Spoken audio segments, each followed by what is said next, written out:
The banned book that I read was The Curious Incident of the Dog in the Nighttime. It's about a little kid who's got Asperger's disease, and his neighbor's dog gets killed.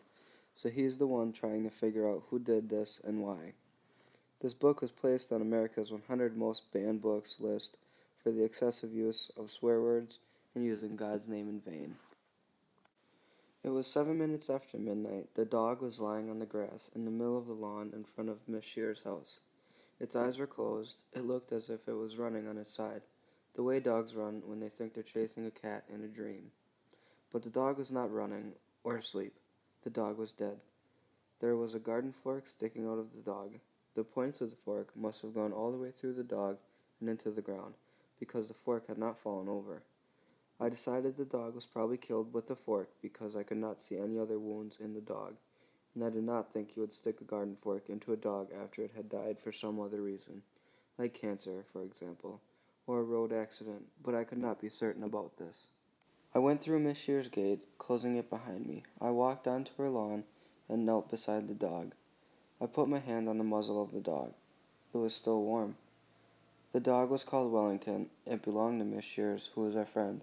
She lived on the opposite side of the road and 2 houses to the left. Wellington was a poodle, not one of the small poodles that have hairstyles, but a big poodle. It had curly black fur, but when you got too close, you could see the skin underneath the fur was very pale yellow, like a chicken. I stroked Wellington and wondered who had killed him and why. I think The Curious Incident of the Dog in the Nighttime was banned for a few reasons. One reason is the excessive use of bad language. Many people would probably be offended by one of the 28 F-bombs dropped by Christopher in this book. I think the reason Christopher swears so much in the book is because he thinks it will get his point across more effectively than just saying, "oh crap" or "shoot." I think he uses it because it's also more authentic language or more realistic than trying to sugarcoat it.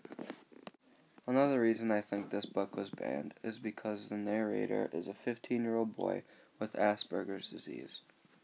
The bad thing about the boy narrating it is that not only does he get off track super easily, and it makes it hard for the reader to stay on track, but when he does, the people who are reading it could make false accusations about the boy that might lead to argument or disagreement.